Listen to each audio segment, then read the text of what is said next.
Hello दोस्तों, welcome back to my channel techno cares. आज की वीडियो में हम performing a proper site survey for CCTV के बारे में जानेंगे। इसका मतलब ये है कि कोई भी सीसीटीवी का कार्य लेने से पहले हमें किस किस बातों का ध्यान रखना चाहिए, इसके बारे में हम लोग जानेंगे।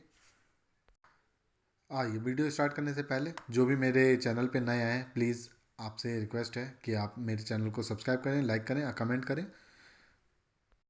कोई भी साइट स्टार्ट करने से पहले हमें साइट का सर्वे करना पड़ता है। इसीलिए हम अ, किसी भी साइट को लेने से पहले उसके एरिया को जानेंगे कि सबसे पहले कि वो कौन से एरिया में कैमरा लगाना चाहता है, वहाँ फिजिबिलिटी है कि नहीं है, उसकी लाइट कितनी है, एरिया कैसा है, वॉल है, सीलिंग है, इंडोर एरिया है या आउटडोर एरिया है। इस तरह के कुछ कंटेंट को हम लोग देखेंगे, जिससे हमें पता चलेगा कि हमें कौन सा कैमरा इसको सजेस्ट करना है और किस कैमरे के साथ हम जाएंगे। और भी बहुत सारे मल्टीपल पॉइंट होते हैं, उसके बारे में हम लोग विस्तार में जानेंगे। इसके साथ साथ हम ये भी इंश्योर करेंगे कि जहाँ पे हम कैमरा को लगा रहे हैं वहाँ पे क्या प्रॉपर, जो अगर बिजली आपको चाहिए या कोई भी पावर बैकअप चाहिए तो वहाँ पे क्या वो अवेलेबल है कि नहीं है। और हर एक कंपोनेंट को हम वेरीफाई करेंगे कि वो जितने भी हम कंपोनेंट दे रहे हैं, चाहे वो सीसीटीवी हैं या कोई भी सीसीटीवी से रिलेटेड प्रोडक्ट हैं, चाहे एनवीआर हो, डीवीआर है, तो ये ज़रूर इंश्योर करेंगे कि क्लाइंट को हम जो भी प्रोडक्ट दे रहे हैं वो अंडर वारंटी होना चाहिए और बिल्कुल न्यू फ्रेश पीस होना चाहिए, जिससे क्लाइंट और आपका रिलेशन बहुत ही अच्छा बिल्ड होगा और प्रोडक्ट समझने में भी उनको नॉलेज अच्छी मिलेगी और प्रोडक्ट की भी वारंटी वो बाद में भी हमारे बाद भी ले सकते हैं। आगे है वाई रिटर्न कोटेशन। हमारी इंडस्ट्री में जो भी सीसीटीवी इंडस्ट्री में है, उनको कोटेशन रिटर्न में देनी पड़ती है। उसके लिए बहुत सारे थिंग्स हैं। आप अगर इसको प्रॉपर डीपली जानना चाहते हैं तो जाहिर सी बात है, अगर हम कोई प्रोडक्ट दे रहे हैं तो उसको अगर हम रिटर्न में लिख के नहीं देंगे, जैसे हम 2 मेगापिक्सल का कैमरा दे रहे हैं, आईपी दे रहे हैं, एनालॉग दे रहे हैं, वो कितने मेगापिक्सल जूम तक कर सकता है, वो फिक्स लेंस है या वेरीफोकल लेंस है, और भी बहुत सारे पैरामीटर्स होते हैं जिसको क्लाइंट को हमें लिख के देना पड़ता है, जिससे वो मार्केट रेट में भी आपको चेक कर सके और स्पेसिफिकेशन को भी मीट करे कि जो भी वो प्रोडक्ट ले रहा है वो उसकी रिक्वायरमेंट को फुलफिल कर पाएगा कि नहीं कर पाएगा, जिससे उसको ओवरऑल जो सॉल्यूशन मिले उसको बेस्ट मिले, रेट उसको मार्केट से अच्छा मिले और एक प्रॉपर सॉल्यूशन जो क्लाइंट की नीड थी वो उसकी फुलफिल हो सके। किसी भी कोटेशन मंगाने से पहले हमें कैमरे का सिलेक्शन करना पड़ता है।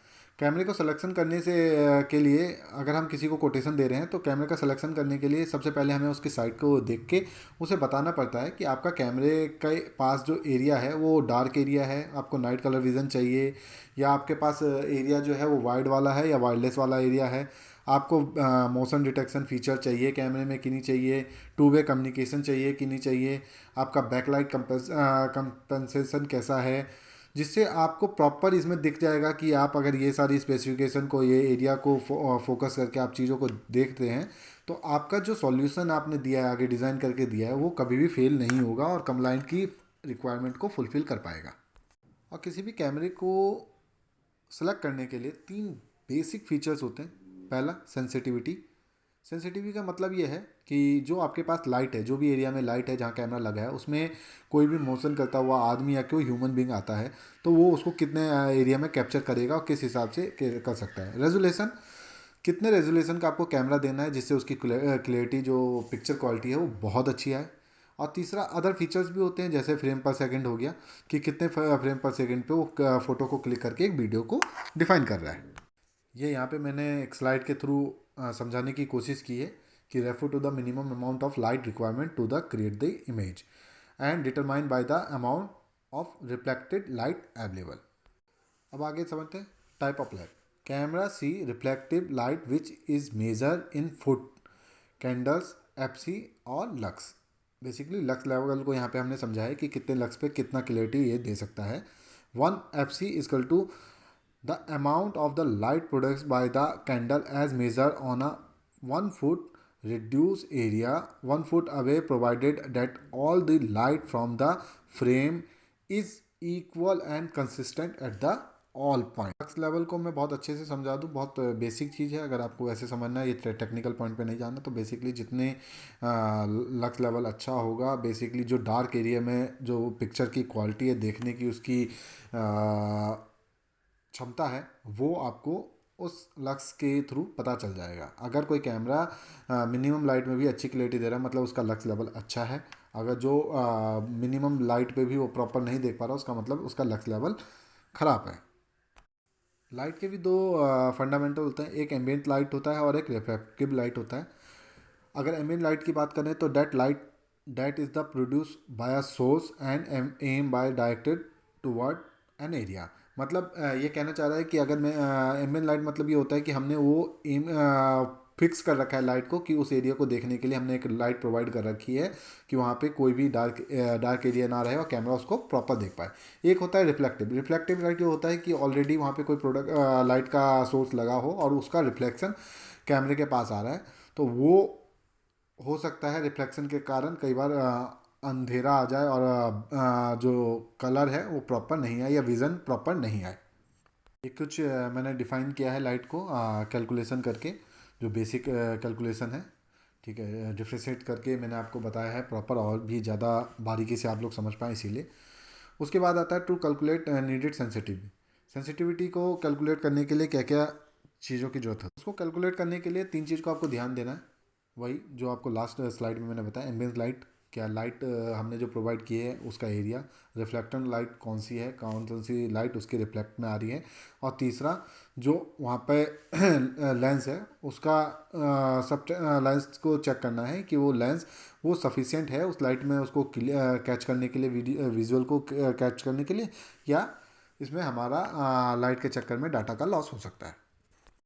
इसका बहुत अच्छा एग्जांपल आप इस स्लाइड में देख पा रहे होंगे कि यहाँ पे बहुत सारी लाइट्स हैं, उसके बाद मैंने कैमरा को फिक्स कर रखा है और एक सामने भी लाइट है। सामने लाइट का मतलब जो है हमने फिक्स कर रखा है, और ये जो बैक लाइट है जो कि उसका रिफ्लेक्शन आ रहा है। तो इस तरह से मैं इसको बहुत अच्छे से आपको समझाने की कोशिश कर रहा हूँ कि कैमरा का जो पर्पज़ होता है, लाइट जो होनी चाहिए, लाइट बिल्कुल अगर कैमरे के सामने आ जाती है तो जाहिर सी बात है रिफ्लेक्शन के कारण कैमरे के पास धुंधला सा आ जाता है। ठीक है, तो हमेशा कैमरे के बिल्कुल जिस साइड कैमरा देख रहा है उसी साइड में लाइट का व्यू होगा तो प्रॉपर पिक्चर आएगा। उसके बाद आते हैं हम लोग how to evaluate what you need. हमें एवेल्यूएट कैसे करना है कि हमें क्या चाहिए। तो सबसे पहली बात, हमें जो एरिया में कैमरा लगाना है, एरिया के कवरेज को हमें देखना है। जो पॉइंट है उस एरिया को चेक करना है कि वहाँ पे कैमरा लग सकता है कि नहीं लग सकता। और ध्यान रखिएगा, आप उस एरिया में कैमरे ना लगाएं जहाँ पे आपका कंफर्ट हो। आपको कैमरा उस एरिया में लगाना है जहाँ लगता है कि कैमरे का ज़्यादा से ज़्यादा एरिया को वो कैप्चर करके व्यू अच्छा दे सकेगा। ठीक है, उस इक्विपमेंट जो भी आप लगा रहे हैं उसकी लैंग्वेज आपके लिए बहुत ही ईजी टू लर्न हो, जिससे आप किसी भी कॉन्फ़िगरेशन को करने में सक्षम हो। उसके बाद अगर हम कोई भी कैमरा लगाना चाहे, वो आईपी कैमरा लगा रहे हैं या एसडी कैमरा लगा रहे हैं, तो उसका जो भी फीचर्स है वो कोई भी फीचर को आप रिस्ट्रिक्ट नहीं करें। अगर वो फीचर क्लाइंट के हिसाब से बहुत ही वैल्यूएबल फीचर है तो जाहिर सी बात है उसको आपको ओपन करके उस फीचर को समझाना भी जरूरी है। मेगा पिक्सल का जो फीचर है उसको प्रॉपर प्रॉपर्टी में जाके बहुत सारी चीज़ें और भी होती है, तो उसको आप ऑन कर सकते हैं जिससे क्लाइंट उस फीचर्स को यूज़ कर पाए। अगर मैं हाई डेफिनेशन की बात करूं कि हाई डेफिनेशन में आप हाई डेफिनेशन का कैमरा ही दें जो एरिया के हिसाब से हो, और रेसो जो हो 16.9 रेसो में हो, जिसका व्यू ऑफ एंगल वाइड हो।